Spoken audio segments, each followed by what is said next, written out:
Hey guys, welcome back to the Western vocal channel of Siff Young Artist, where we nurture the artist in you. I'm Anirudh, and welcome back to episode number 12 of our weekly live series that is the Western Vocals Beginners course. If you're joining us for the first time, then this is episode 12 of an ongoing series, which is a total of 24 weeks. So today is our halfway point. So, welcome if you're joining us for the first time. So, this course will take you through everything that you need, all the basics, all the technicalities that you would need to improve as a singer, especially in the style of Western music, right? Okay. So, now again, if you're joining us for the first time, you can go back and watch the previous 11 sessions, which is on our YouTube channel. They have been recorded over the past 3 months, so you can have a look at them as well and then learn, because maybe if there are a few new topics which you may be unfamiliar with that we're discussing in this class, you will find all of them in the previous one. And as always, you can find all the content and the PDF and the notes in the description below, so you can download that once the live is over. Okay, great. And if you're not using the Siff Young Artist app yet, you can get the app, and definitely like you can also get all the video content and the PDFs on the app. Okay, now without further ado, let's dive right in. So usually we have been doing a lot of warm-ups to begin each session with, right? But what I've been thinking for the last few sessions is that because we do have quite a bit of theory to cover, we'll keep the warm-ups just to a few minutes later on, just before we start singing and learning the song. So until then, let's quickly dive right in into the theory. So we have been looking at the rhythm for singers, right? So in the first half, say the first 8 sessions, I guess. So we had a look at all the melody aspects of it, singing in tune. And now we are looking at singing on beat, or the rhythm aspects for singers. So the last 2 classes we have covered quite a bit, and you guys had a few doubts as well. Hope we have been able to clear that on our channels. So now let me quickly take you through. So I'm going to show you the PDF for today. Yep. So today's topic is basically rhythm guidelines and tips for singers, right? So in the previous class, we learned that in most popular music, most sections of the song, except secondary sections such as intro and outro, are usually one phrase long. Okay, so if you weren't there, so there's a quick recap for you guys. So we were discussing what bars, beats, and phrases are. So all of that is recapped here, and you can go back to the previous session in detail after this session if you have any questions. And so yeah, basically we spoke that in most music the beats are what we count as 1, 2, 3, 4. So in most common music, which is in common time, we refer to it as 4x4 or common time. We will get to those topics a little later. But these 4 beats make up what we call a bar. Okay, so 1, 2, 3, 4. So 4 beats make up a bar, and 8 bars, that is 8 into 4, 32 beats. So that is called a phrase. Okay, so and in most songs, it's helpful for singers to know when the part is changing, when do you have to sing a new melody, when do you have to incorporate something new, right? So it's good to know that in most songs, most sections like the verse, chorus, pre-chorus, all of these are usually one phrase long. And how do you count these phrases? It's given here in the tip to count. A bar is basically beats 2 and 4 have an accented snare or a clap hit. So whenever you listen to a song, right, you'll hear 1, 2, 3, 4. So the snare drum or the snap or a clap, all of these are usually on beats 2 and 4 of the bar. So if you're confused on what beat you're on, make sure to listen to it for reference. So listen to the snare or the snap or the clap. That will make you feel, oh, okay, so this is 2, this is 4. So 1, 2, 3, 4, like that. Okay. And yeah, so this is what we call feeling the beat or groove, where even when the drums go away, you must be able to sort of feel 1, 2, 3, 4. Because a lot of times we usually have only the singing and the guitar or the keyboard as well. So even then you should be able to count it. So as I said, listening will only get you so far. Feeling is what the pros do. So you need to start feeling the beat. Okay. And how to count a phrase, I've also told you last class. You don't need to count 1 2 3 4 1 2 3 4 8 times. An easy way to do it is 1 2 3 4 2 2 3 4 3 2 3 4 4 2 3 4 till 8 2 3 4, where basically each time you count a new bar, the first number should be the bar number, right? So first bar is 1 2 3 4, second bar 2 2 3 4, third bar 3 2 3 4. So that sort of helps you figure out once 8 2 3 4 is done, there's a new phrase or a new part coming in. Okay, so now that is done. The other thing we discussed is tempo, which is nothing but speed of the beats in any piece of music, and just how the speed of a car is measured in kmph, that is kilometers per hour. Tempo is measured in bpm, which is called beats per minute. So a higher bpm means a faster song, a lower bpm means a slower song. Any song which you can count as, that is a higher bpm, and this is a slower bpm in comparison, right?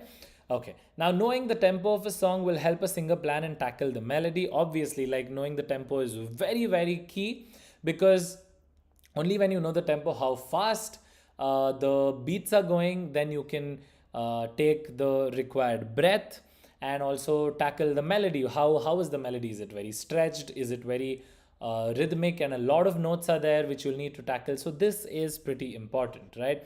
Okay, so the last couple of things from the first class, this is that we also learned about vocals landing on beats of a bar.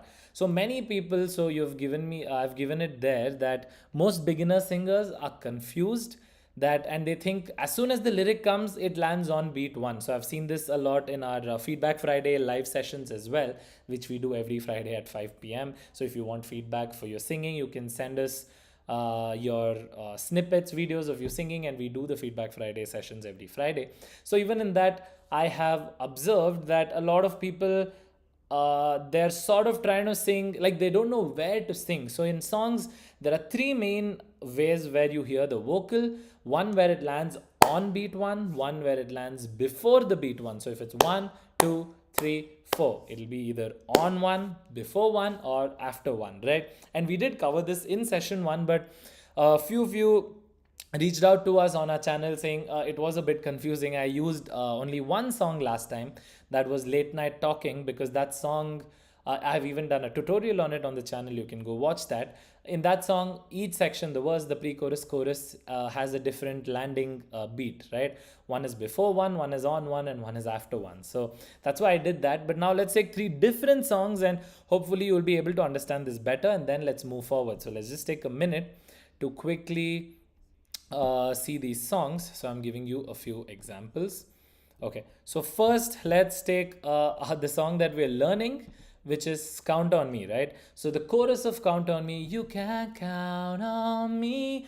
So here the you can lands before beat one. So it is 1 2 3. You can 1 2 3. So count on me. So the count lands on beat one, but the lyric you can is before one, right? So let's hear that.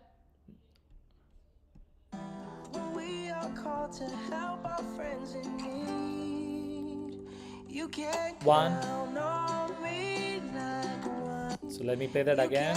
Help our friends in need. 4 1 2 3 4.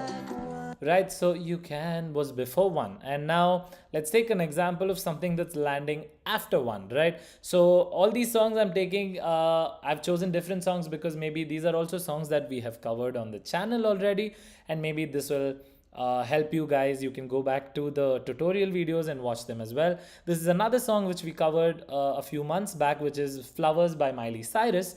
The chorus lands after beat one. Okay, so you can listen to this. 1 2 3 4 1. So you heard me say 1 2 3 4 1, and then it started before beat 2, right? So it's after 1. 3 4 1. So these things are very important, and I'm sure here, because the drums also fade away, a lot of beginner singers will just directly start singing on one, and that will sound completely off. And let me play the last one, which is What Makes You Beautiful. The video for this, the tutorial for this is going to be on the channel shortly. But here, What Makes You Beautiful by One Direction, the pre-chorus lands on beat 1 exactly. So let me play that. 1, 2, 3, 4, 1. So the everyone else, that lands exactly on 1, right? I'll play that again. 3, 4, 1. 1. 1, 2, 3, 4. 1, 2, 3, 4. Okay. So hope that was clear. And that topic is most of you don't have any doubts anymore. Okay, so now we have to move ahead, but that is extremely important. So I'm glad that we could see it with a few other examples, because once you know that, and once you unlock the feeling of the beat and singing correctly on or before or after the beat, that is when you can take your singing to the next level, right? You can jam with a band, you can play along with instruments, or even karaoke, backing tracks. So the opportunities are endless. So now let's move forward. So I mentioned last week about strong and weak beats, right? So in a bar of music, which looks as follows, which we've already seen: 1, 2, 3, 4. Okay, so here beats 1 and 3 are referred to as the strong beats of a bar, and beats 2 and 4 are referred to as the weak beats of the bar, right? So when I was learning this, and I also teach it to kids in my sessions, other sessions, so what I do is I make them all stand in a line and ask them, who wants to be the strong beat, who wants to be the weak beat? Align yourself, and they'll stand 1, 2, 3, 4. And it's like a nice competition, because everyone wants to be the strong beat. So in the same way, you might be wondering what strong and weak beats are, right? And so what I mean by strong is whenever there is a bar of music, so 1, 2, 3, 4, 1, 2, 3, 4.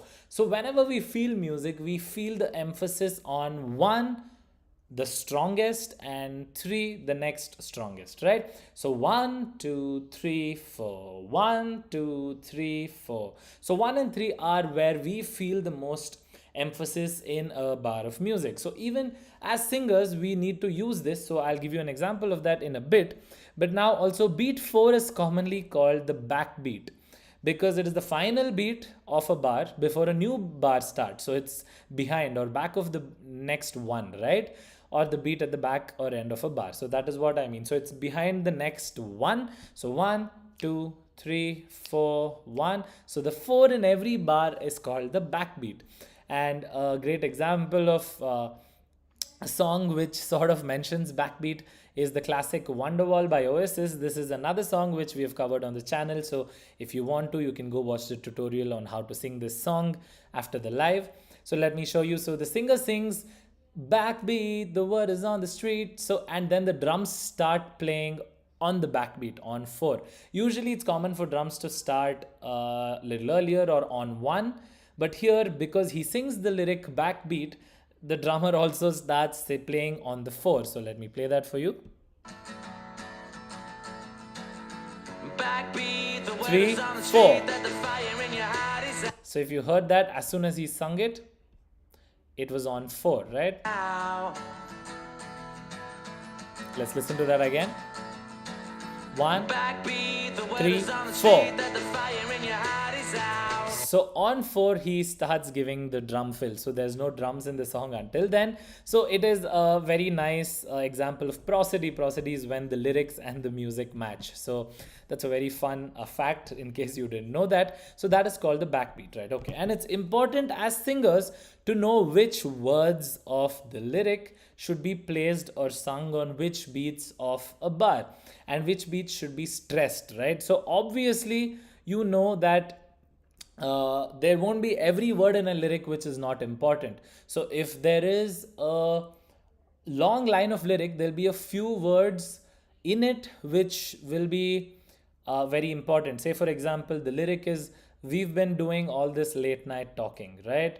So the important words there would probably be we've, that is we, so who is the character, all this, not so much late night talking. So these are going to be the important words. So similarly, the lyrics have a lot of important words in a line and maybe a few not so important words, to put it lightly, but which need to be used to form a coherent sentence, right?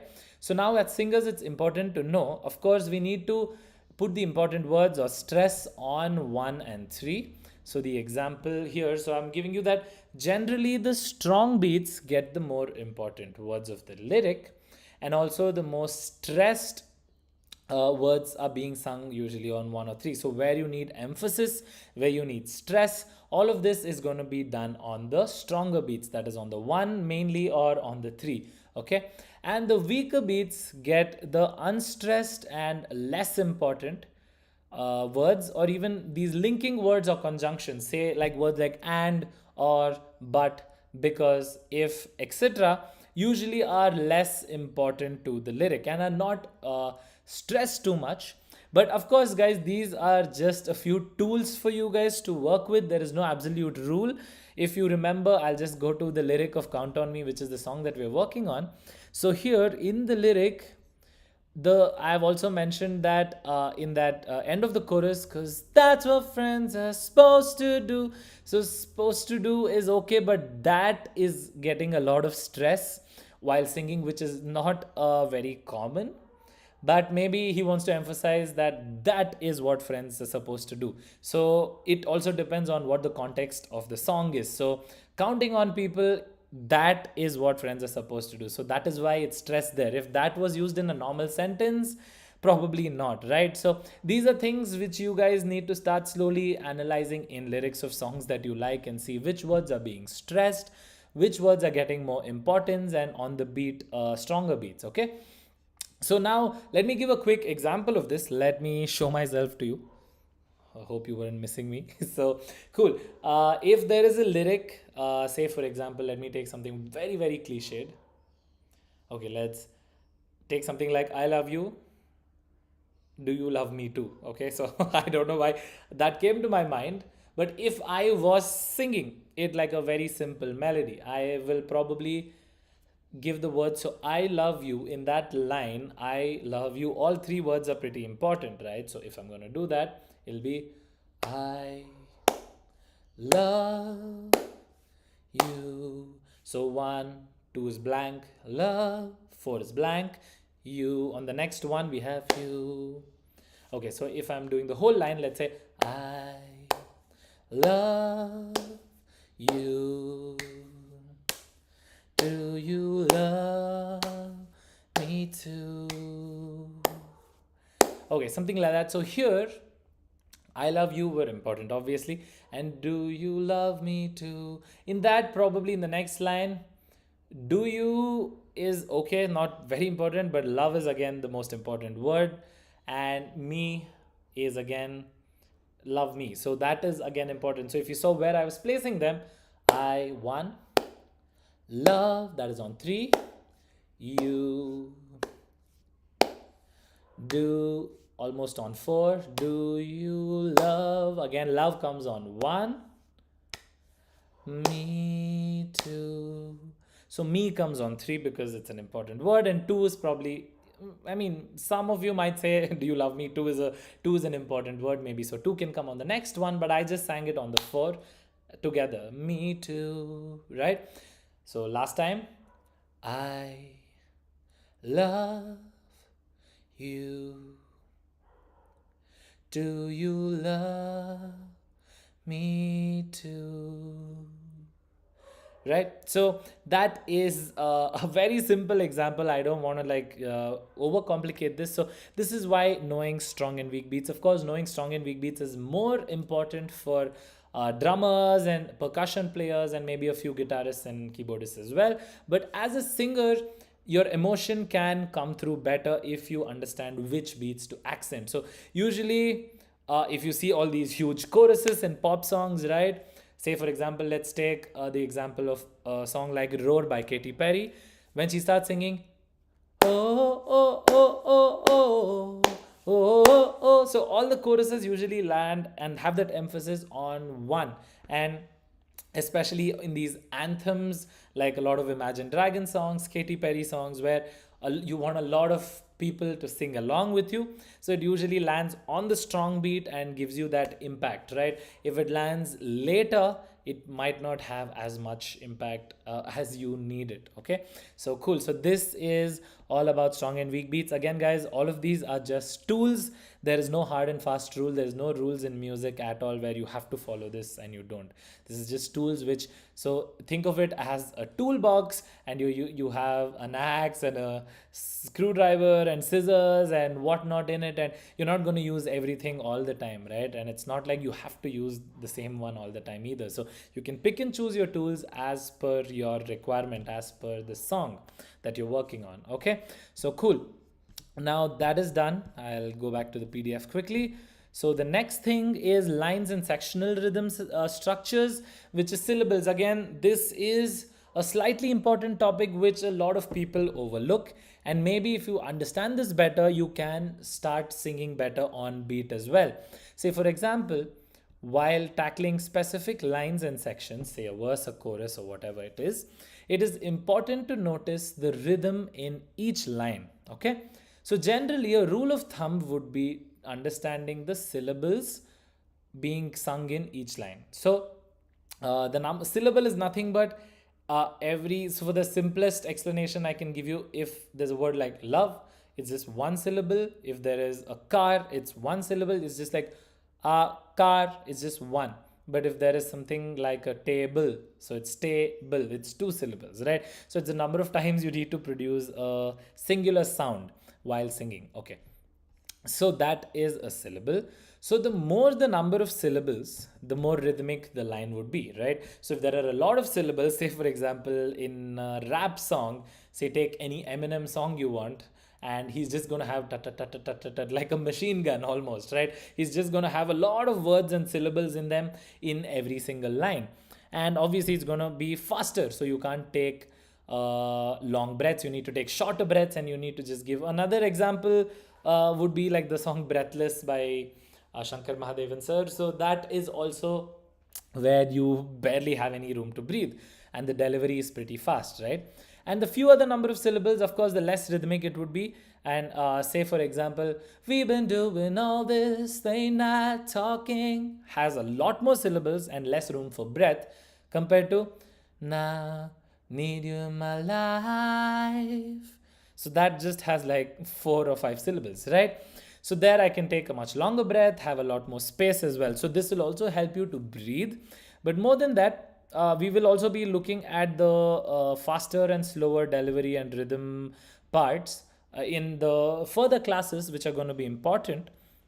But for now, I will be giving you a couple of examples. But see, the rule to follow, a general rule of thumb, again, there are no rules, but this is just a rule of thumb, which most songs you will see is that the syllable difference between two mirroring or rhyming lines in a song should ideally be not more than plus or minus 1. Say for example, if there are two lines which are rhyming with each other or mirroring each other, if one line has 10 syllables, the next line should ideally also have 10, if not maybe 9 or 11. So one syllable is easy to accommodate extra or lesser, but beyond that, if you have 2 syllables more, 3 syllables more, or like 3 syllables less, it just doesn't sound right. It doesn't sound satisfying. So this is how songs are arranged, and as a singer, the immediately, like the sooner you realize this, it's better, because something clicks in your head. Oh, okay, so this is where if this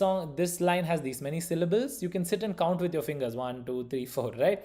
I will need to probably have, the next line has more syllables, so I need to probably start before beat 1, or it has lesser syllables, so maybe I need to start after beat 1, right? So all these are interlinked, so please pay attention to this. Let me give a quick example of this as well. Again, I'll take songs which we have been talking about. Okay, so if you see anything like, okay, even the verse of Count on Me, right? So let's just take an example. If you ever find yourself stuck in the middle of the sea. So it's 1, 2, 3, 4, 5, 6, 7, 8, 9, 10, 11, 12, 13, 14, 15. So there are 15 syllables. If you find yourself stuck in the middle of the, if you ever find yourself stuck in the middle of the sea. So yeah, it is 15 syllables. And I'll sail the world to find you. That's just 7 syllables. And the next line, the mirroring line of line 1, if you ever find yourself lost in the dark and you can't see. If you ever find yourself lost in the dark and you can't see. So that is again 15 syllables. You can count it if you want to. And I'll be the light to guide you. I'll be the light to guide you. That's again 7, right? So this is a great example of it syncing up perfectly well. And sometimes what we do is just for it to fit within a line, we might sing a word differently. Okay, say for example, even in this song in the chorus, because that's what friends are. So the word is actually supposed to do, right? But if you say supposed, it's going to be 2 syllables, but supposed to do, supposed is going to be just 1 syllable. And imagine if the song, after ending on the chorus, it ended with, cause that's what friends are supposed to do. Oh yeah, it doesn't sound too bad, but cause that's what friends are supposed to do. Oh yeah, that flows a lot more better, right? So here he's sort of eating up that 1 syllable and he's just singing it as supposed to sort of fit in the line. And again, if we take an example of other songs which sort of add syllables. So if we take the example of again a song like Late Night Talking, it has these lines. So I'm going to be a bit quick because we also need to go to the song. So in Late Night Talking, there is a line called line which goes, and I miss you. Okay, so he couldn't just sing that I miss you and then continue because there'd be a lot of space. He wanted to fill that space. So what does he do? The word you, even though it's 1 syllable, he makes it into 5. So, and I miss you. So he sings it with like 5 breaks in it. So another example of this would be something just like this, that is by the Chainsmokers and Coldplay. It's another song which is coming on our channel very shortly. So make sure to catch that, the tutorial for that, if you want to learn singing that song. And so in that one, there is a line, and Spider-Man's control. So it's just control. It's not just to control. So it's like split into almost 3 syllables. So some words are sung in certain way because it needs to rhyme with another word, maybe something like in Superman unrolls. So something like that. So it will be rhyming with another word and it has to match it. So remember all of these where there can be variations in the way you sing specific words. Okay. So now cool, we'll get into the song. I know a lot of you have been waiting, and we did get quite a few of you telling us that the pitch of the song was a bit high. The pitch I was taking was, the scale was G major, and I thought it would be okay, but then again, maybe the girls found it a bit okay, but the boys would have found it a bit harder. So I'm sort of taking it one whole step lower today. I'm doing it in F major scale for those of you who are musicians and you want to play along and sing later. I'm just using the F major scale. Okay, so yeah, now let's quickly go to that. And because a lot of you said there were a lot of techniques such as falsetto and going higher in pitch and all of that, and breath control as well. So what we're going to do, we're just going to learn 2 new lines today. That is the pre-chorus lines, and then we'll redo all the chorus, the post-chorus, as well as the bridge part. So this song, we're taking it in a very jumbled order. First we did the chorus, which is the main one. Last class we did the post-chorus and the bridge, which were together. And today we're doing the pre-chorus before the chorus, and maybe next week we'll have a look at the verse, right? So this song, I guess it will need 2 more classes. It is not as easy as the first 3 songs. So cool, I'm quickly going to take my guitar and I will also cut to the PDF. Okay. Cool. So now, okay. So till now, we've learned the chorus and everything, right? So I'm going to quickly start off directly with the the melody of the pre, which goes, So it again, the line starts much after beat 1. We find out what we're made of. So the first line is, we find out what we're made of. Na na na na na na na. So it's a pretty simple stepwise melody. You don't have to worry too much. We find out what we're made of when we are called to help our friends in need. Okay, so the second line is obviously more stretched. So again, let's take the both of them. We find out what we're made of when we are called to help our friends in need. And then so that's a great note to end because it flows very well into the chorus. You can count, right? Okay. So now I'll do one line, repeat after me, then I'll do the next one, repeat after me, then we'll do it together, okay? Okay, so first the first line. We find out what we're made of. Your turn.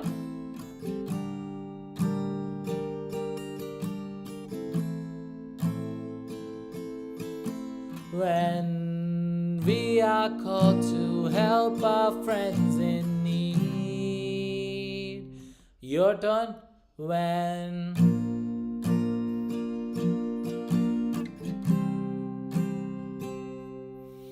right? Okay, let's do it a couple of times together. So back to back, 2 times, guys, together, okay? We find out what we're made of when we are called to help our friends in need. One more time. We find out what we're made of and we are called to help our friends in need. Okay, great job. That was wonderful. So and this is one of the easiest parts of the song. Also, guys, I'm sorry we didn't do any warm-ups today. I know, like, I just got a message now asking why we're not warming up today, but yeah, like, we don't have too much time. So now we did the warm-ups very rigorously until class 10. So what I would recommend you guys, the sessions that we have time, we will do the warm-ups before singing. But if not, I would like you guys to start warming up 5 or 10 minutes before 4 p.m. every Monday so that you're well prepared for the class, right? So if you want to now, quickly before we move on, you can do the lip trills, that is,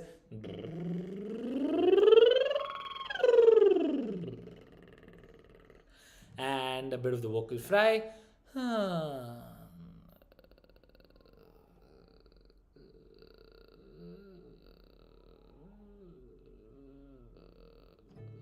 Right? And lastly, if you want to, you can also do the breathing exercise, diaphragmatic breathing. Breathe deeply and then let the air out through your teeth. Okay, so for those of you who don't know what I'm talking about, if this sounds like Greek to you, please go back and watch the previous few sessions where we have done all these warm-ups and exercises in depth, especially post session number 8. Okay, cool. So now, yeah, now that the pre-chorus is clear, what I want to do, because I'm really thinking all of you have prepared well, so now what we're going to do, we're going to do the pre and the chorus together, okay? And you guys need to take the breath accordingly, okay? So now let's start together, or okay, let's do it once. Just repeat after me and then maybe we can do it together. I know that a few of you may be concerned if you remember all the melodies, and that's fine. And because we're also doing it in a new key, it's fine. Okay, so we find out what we're made of. Your turn.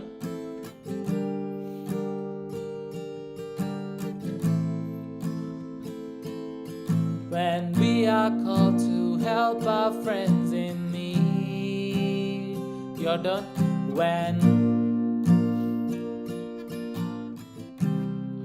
Chorus now. You can count on me like 1, 2, 3, and I'll be there. Your turn.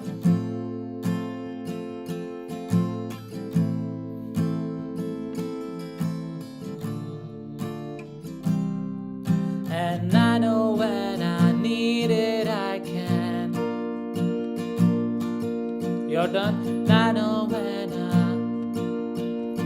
count on you like 4, 3, 2, and you'll be there. Again, your turn. Count on you.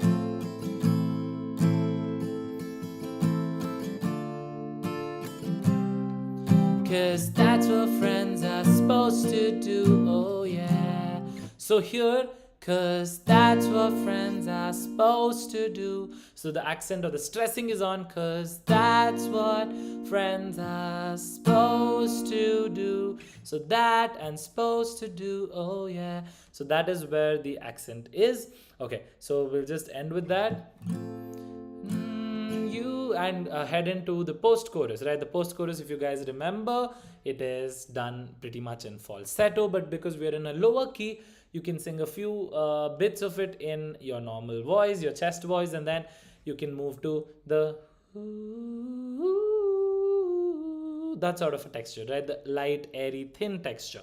So for those of you who didn't know, falsetto means that thin, airy texture.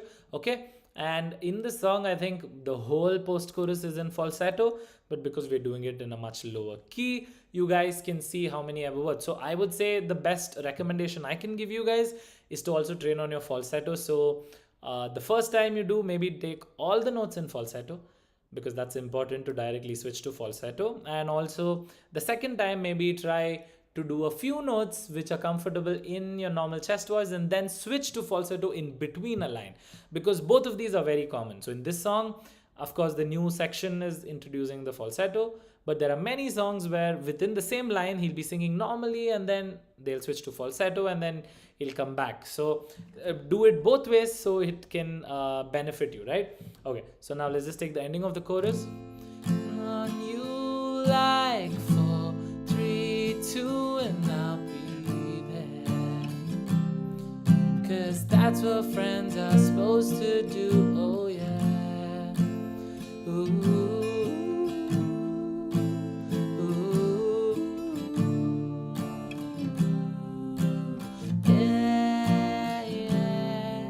Okay, so the melody of that, if you guys didn't know, is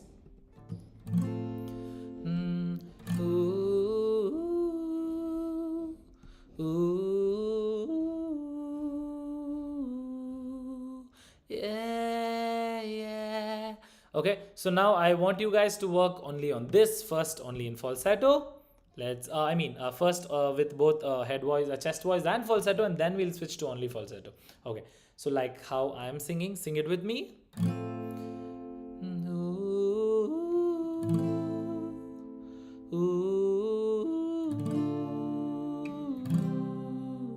Yeah. Okay, so now imagine we're singing the whole thing in falsetto. So for me, it's a bit low to go to falsetto, but I'll still show you guys how to do it. So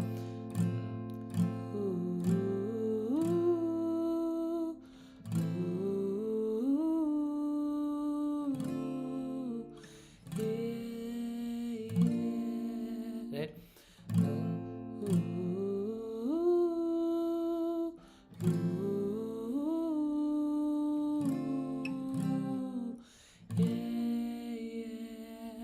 Yeah, this is a bit low to do fully in falsetto, but it's a good exercise. Maybe you guys can take it in last class's scale, which was G major, and maybe that will work better for you.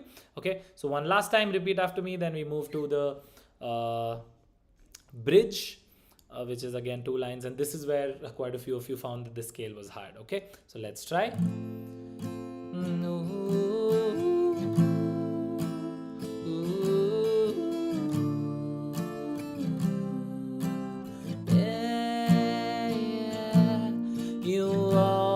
So here it goes into you always have my shoulder when you. So last time I started switching to falsetto because it was in a higher key around when itself. So that is what happens in the original song.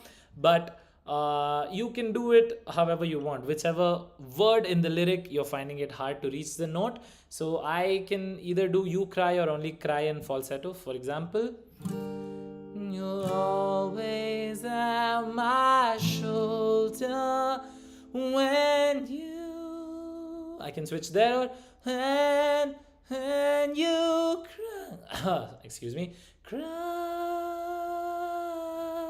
So only for cry I can do that, or always have my shoulder when you cry.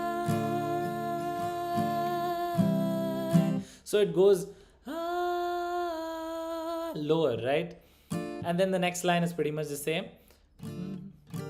I'll never let go, never say good. And here, either good you can switch to falsetto, or just the bye part. I'm just doing it for the bye. So, never let go, never say goodbye.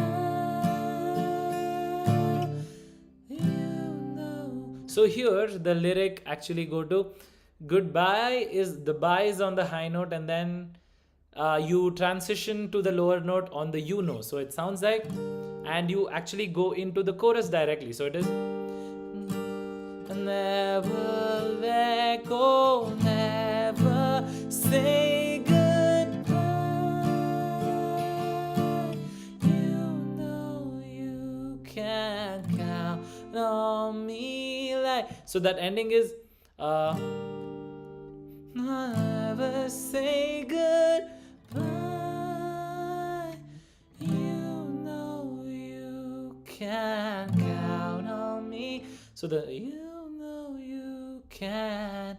So you directly flow into the chorus. Okay. So one last time, guys. Repeat after me, and then we'll just take it once from the post till this end of the bridge, and we are done. Okay. So you always have my shoulder when you cry. Your turn.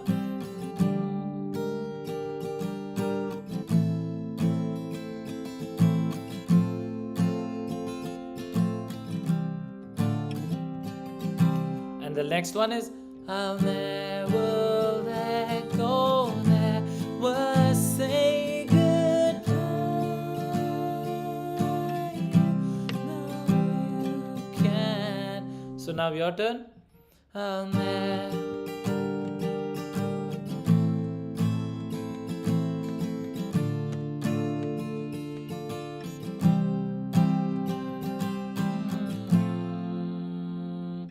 Right? Okay, so wonderful. I think we are actually out of time, so we will work on this track a lot more in the next session. Don't worry. So please practice every section, all the 4 sections that we have done until now, guys, because in the next class we are going to do the final section, which is the verse. We're going to take you through the whole song, and then the session after that, that is session number 14, we'll be wrapping up the song, and where you guys will be fully prepared with it, and make sure you are, and we will be singing along together, and you'll be repeating after me as well. So you need to be fully prepared in the next 2 weeks. So if you're joining us for the first time today and you want to continue the course, which I hope you will, I really would like you to go back and watch all of these videos in the next 1 or 2 weeks and be on point. Okay, cool, guys. So that was Anirudh, that is me, and I'm here every Monday at 4 p.m. for the Western Vocals Beginners course. You can join us every Monday. For all the material, you can find it in the description below, or also on the Siff Young Artist app. Okay, so keep practicing. Also, I'll see you in the Feedback Fridays live this Friday at 5 p.m. Until then, keep singing.